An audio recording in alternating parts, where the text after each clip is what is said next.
예, MBC의 지각 변동.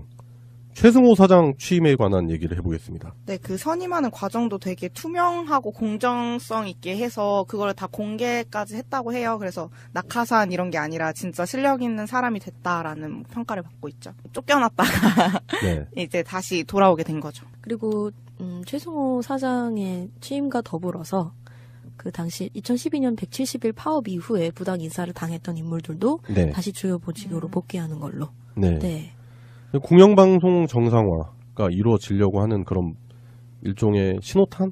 그런 느낌이 나요. 느껴지기로는 굉장히 빨리 된 것 같잖아요. 이게 사장 후보로 출마하겠다고 트위터에 올리신 지 한 2주 남짓 된 것 같은데 벌써 사장이 딱 됐다고 그러니까 깜짝 놀랐어요. 아, 맞아. 이렇게 빨리 되는 거. MBC 사장 자체가 그 김장겸 사장이 그 자리를 그렇게 막 끈질기게 버텨냈던 거에 비하면은 네.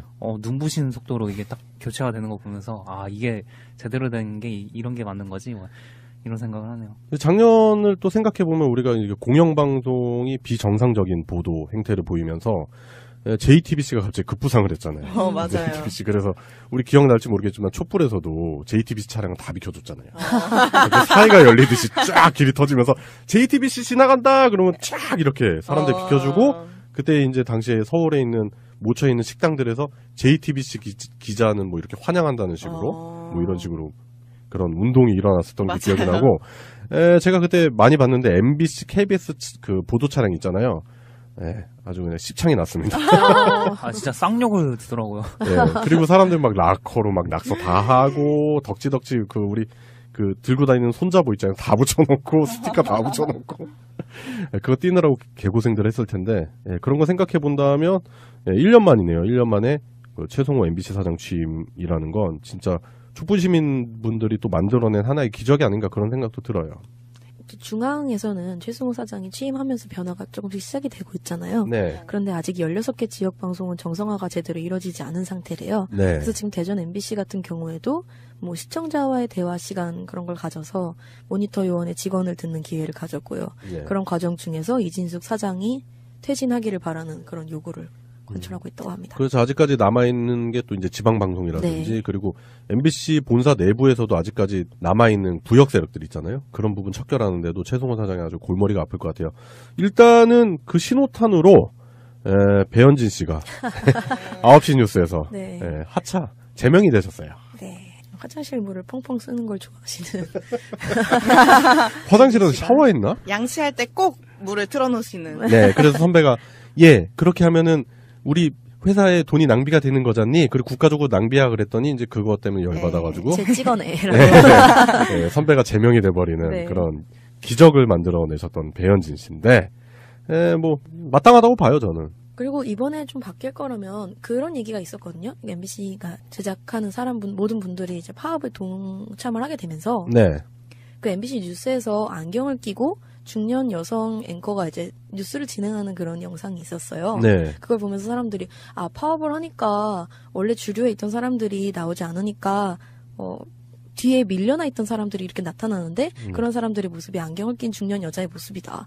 근데 뭐 맨날 젊은 그런 여성 앵커 이런 모습만 계속 비추다가 그런 모습 보니까 되게 신선한 거죠. 네, 저도 그게 한참 의문이었었던 게 있었는데 뭐 외국의 사례에 보면은 이제 뭐 그 스튜어디스라든지 네. 아니면 그런 앵커 우먼들 보면은 오히려 연륜 있고 경력 있으신 이제 중년 분들이 많이 활약을 많이 하시거든요, 필드에서. 근데 우리나라는 이제 중년이 넘어가면은 모가지 쳐내기 바빠요. 맞아요. 뒤로 밀려나고. 특히 그게 좀 또 여성들한테 더 많이 가혹하게 일어나잖아요. 네, 강조가 되죠. 네, 그래서 그런 부분들도 이제 바꿀 때가 되지 않았을까? 이런 네. 맞아요. 말들도 나오고 있는 시점에서 그래서 네. 되게 그런 부분도 신경 써주셨으면 좋겠어요. 꼭 그분들을 꼭 쓰라는 건 아니지만 그래도 이렇게 부당한 걸음 없이 네. 사람들을 쓸 수 있으면 좋겠다라는 생각이 들었어요. 그 네. 인터뷰 보니까 그 아나운서 앵커 이런 쪽 얘기는 아니었지만 어쨌든 성평등 문제도 그러니까 뭐 사장으로 이렇게 나오신 출마하시는 분들이 다 남성이던데 뭐 앞으로 성평등이나 이런 거에 대해서 생각하십니까? 이런 식으로 물어보니까 앞으로는 더더욱 이런 성차별이나 평등 문제를 해결하도록 노력하겠다. MBC 내부에서도 이렇게 얘기를 하더라고요. 네. 그냥 이미지적인 느낌으로 보면은 그런 정치 현안이라든가 그런 사회의 중요한 이슈들을 다루는 건 우리 같은 일반인, 친숙한 일반인들이 할 게 아니고 깔끔한 엘리트들만 할 수 있는 거다. 이런 느낌을 자꾸 주잖아요, 뉴스가.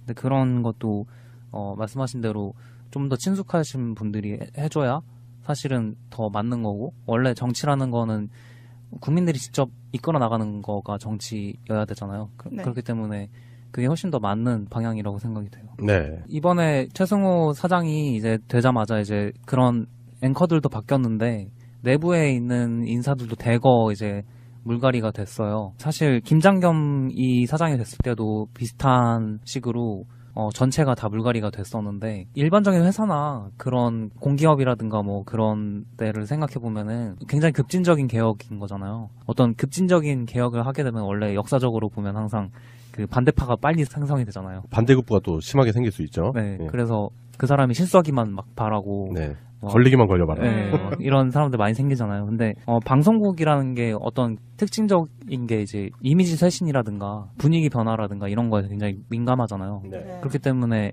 그런 식으로 단칼에 싹 갈려나가는 것도 오히려 방송국 특성상으로는 더 맞는 개혁의 방향이지 않았나 그렇게 생각이 됐습니다. 제가 기사를 보다 그런 걸 읽었어요. 배현진 아나운서가 뭐 뉴스데스크에서 하차한다라고 하니까 댓글에 뭐 이제 보도진에서 나갔으니 보도방으로 가라라는 식으로 댓글을 봤는데, 사실 아무리 그 분이 얄밉고 그래도 그렇죠. 네, 그거는 할 만한 비방은 아닌 것 같더라고요. 네, 그렇죠. 그런 말은 삼가해 주셨으면. 네. 네. 비판의 논점에서 벗어나는 것 같고. 아까 말씀드린 그 실수만 찾는 사람들이 어떤 찾게 될 처음의 실수가 특재기 한마디일 것 같은 예상이 조금 들긴 하지만은, 그래도 지금 당장 우리한테 필요한 공영방송 정상화에 항상 최전선에 있으셨던 분이고, 가장 중요한 그런 변화가 어쨌든 일어났다는 거는 긍정적으로 봐야 되지 않나 그렇게 생각이 됩니다. 그래요. 그 최근 지상파 3사가 제어가 점수에서 모두 탈락했다라는 그런 보도도 있었잖아요.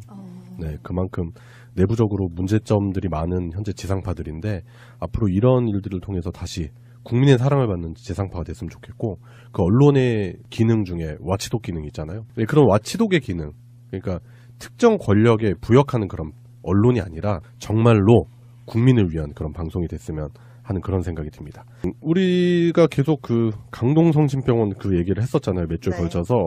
네, 같은 계열이죠. 한림대병원 청소 노동자들의 열악한 근무 환경에 대한 보도가 나왔어요. 한림대병원이라고 해서 뭔가 다른 것 같지만 사실 똑같아. 전에 말씀드렸던 네. 성심병원. 성심병원 똑같아요. 네, 예. 같은 재단인 거죠. 예, 맞아요. 예. 안양에 있는 병원이에요. 한림대 성심병원. 안양에 오래 살았던 사람이잖아요. 이 병원 네. 잘 알고 있습니다. 어... 이 병원이 유명해진 게 이제 새천년에 첫 아이가 여기서 태어났어요. 주문둥이라고. 그래요?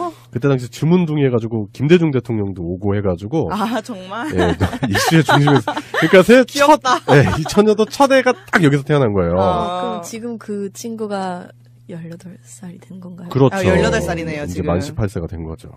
귀엽다. 하여튼 그리고 지역 주민들 사이에서 그렇게 신뢰도가 높지 않은 병원으로 유명하죠. 예. 아, 반전이다. 예, 대학병원 안양에 있는 유일한 대학병원인데 지역 주민들이 썩 좋아하지 않습니다. 그리고 의료사고로 추정된 사고들이 많아가지고 1인 시위가 끊이지 않았었던 그런 병원. 뭐 하여튼 그랬던 병원인데 아니나 다를까. 예, 청소 노동자들의 열악한 휴식 환경. 이게 문제가 되고 있어요. 보니까 청소 노동자들이 가스 배관실이나 화장실 같이 뭔가 휴게소라고 지정된 공간이 아니라 네. 이렇게 틈새로 나는 열악한 공간에서 휴식을 취하는 걸로 확인이 됐대요. 네. 네, 너무 위험한 환경인 것 같더라고요. 네네. 네, 박스 종이 깔아놓고 가스 배관이 지나가는 사이에서 앉아서 휴식을 취한다는 게 아주 위험한 시설이고 가급적이면은 사람들이 안 들어가야 되는 그런 시설들에서 그렇게 쉬시는 경우도 있고, 그리고 뭐 정쉴 공간이 없으면 화장실 이런 데 있죠. 변기 덮어놓고 거기서 쉬시고.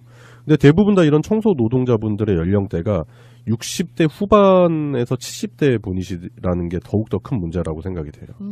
이게 원래 휴게 공간이라고 만들어 놓은 게 있긴 한데 사무실? 뭐 이런 식으로 만들어 놨는데 그게 결국에는 창고래요. 이게 휴게실과 그 청소 비품을 같이 놓는 곳으로 해버리는 바람에 네. 60명의 노동자가 있는데 5평짜리 그냥 창고여서 오히려 거기 한두 명 앉아있기가 더 힘들어서 이제 배관실에 돗자리를 깔아놓고 쉬고 계시는 건데, 이게 사실 이 병원뿐만이 아니고 청소 노동자들의 그런 휴게 공간 문제는 되게 자주 문제가 되어 왔잖아요. 네. 그 제일 최근에 그 11월 30일 날 충청대학교에서 교수가 말하기를 휴게실이 있으면 노동자들이 쉰다. 그래서 휴게실이 없어야 된다라고 말을 한 거를 어떤 청소 노동자분이 들었다고 주장을 하면서 이거에 대해서 농성을 했었는데 이거는 또 보니까 휴게 공간이 적절히 마련이 되기로 계획이 되고 있다고 해요. 협상을 통해서. 그래서 한림대 이 사건도 이제 보도가 됐으니까 조만간 이제 용역업체랑 연락이 돼서 좀 협상이 있어야 되지 않을까 하루빨리. 예, 지금 결국에는 지난번에 있었던 그 간호사들 장기자랑 논란이 있었죠? 네. 예, 그런 부분들이라든지 이런 부분들 때문에 지금 노동부에서 집중조사를 계획을 하고 있어요. 그래가지고 뭐 성심병원뿐만이 아니라고 들었어요. 그 업계에 계신 분 얘기를 들어보니까 대한민국에는 모든 대학병원에 아마 전수조사가 들어갈 거라고 그런 얘기를 하시더라고요. 그래서 이게 아마 노동 사각지대에 계시는 그런 비정규직 노동자분들이라든지 아니면 열악한 근무 환경에서 시달리고 계시는 그런 노동자분들에게 뭔가 전환점을 마련할 수 있는 그런 기회가 되지 않겠나 그런 생각도 해봅니다. 특히 병원에서 근무하시는 청소 노동자들 같은 경우에는 네. 그 주사 바늘이나 네. 그런 데에도 찔릴 위험이 있다고 예전에 또 뉴스에서 읽은 것 같은데. 네, 그 이제 의료 폐기물이 이제 여러 가지로 분류가 되는데 그런 폐기물들은 이제 또 플라스틱 통에다 따로 담게 돼 있어요. 그런 주사침이라든지 날카로운 물건들. 근데 그렇다 하더라도 그만큼 위험이 도달하고 있는 거죠. 그 감염 물질이잖아요. 네. 그 어떻게 될지 모르기 때문에 그런 부분에 대한 그 직업적 스트레스라든지 그런 부분들이 충분히 있죠.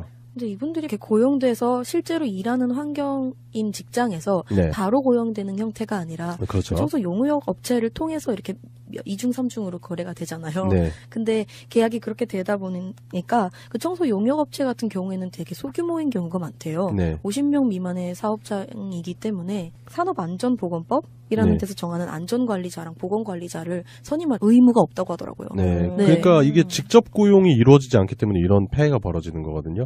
그러니까 어느 순간부터 비정규직이 많이 양산이 됐었잖아요. 그래서 이런 부분들을 교묘하게 피해가는 꼼수로 활용을 하는 거죠. 그리고 자기네들이 이분들의 복지라든지 그다음에 뭐 퇴직금이라든지 이런 그 추후에 발생될 수 있는 비용적인 부분에서 해방이 되고 그런데 갑질은 고스란히 자기들이 다 하고 있죠. 이런 분들한테.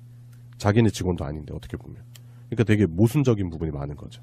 그렇기 때문에 이번 일을 계기로 해서 한번 쫙 뒤집었으면 좋겠어요, 저는. 그 한림대병원 네. 그 문제가 예. 계속 이제 불거지다 보니까 네. 벌써 그 고용노동부에서 네. 근로감독관을 파견시켜가지고 네. 이 조사를 하고 있대요. 그래서 네. 그 있었던 장기자랑 문제 때문에 네네. 이제 직장 내 성희롱이 있는지 그 네. 근무 실태가 어떤지 조사를 하고 있다고 그러는데 그 고용노동부가 그렇게 발빠르게 조사를 하는 기관이었다는 것도 이번에 처음 알았고요. 원래 정상적으로 돌아가면 원래 이게 맞는 거잖아요. 그렇죠. 국가에서 어느 정도 근로 실태가 어떤지는 조사를 해놔야 되는 거잖아요. 네. 그런 거가 이제 아웃소싱이 일어나고 하면은 법적으로 그 사각지대가 굉장히 많잖아요. 네. 근데 그런 것들을 실제적으로 어떻게 운영이 되고 있는지는 이제 나라에서 파악을 제대로 하는 게 맞는 것 같고, 그게 앞으로도 이제 좀 더 건강하게 바뀌는 그런 계기가 될 것 같아서 지켜봐야 할 것 같아요. 네, 제가 지난주에 그 실습생들 실태를 말씀드리면서 그 시험관에 붙은 라벨이라든지 그 재활용하는 그 병원 얘기했었잖아요. 네. 네, 여기가 거기입니다. 그때 당시 이제 이 병원으로 실습을 나갔던 친구들이 그런 일을 당했었던 거죠. 네.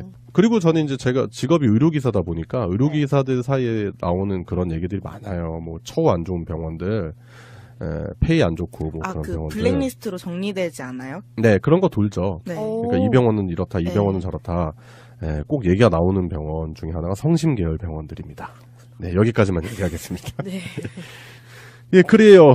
열악한 노동 환경을 제공하고 거기다 갑질까지 일삼는 병원, 그리고 부적절한 장기자랑으로 논란의 중심이 되고 있는 성심재단 병원에서 또 다른 문제가 발생을 한 건데요. 고용노동부는 이번 기회에 그냥 확 뒤집어 엎는 심정으로 그 전수조사를 확실하게 해서 이런 부분에 있어서 노동자가 피해를 받지 않는 그런 환경을 조성하는데 힘 써주시길 바라는 마음으로 오늘 이슈 2번째 여기까지 하겠습니다.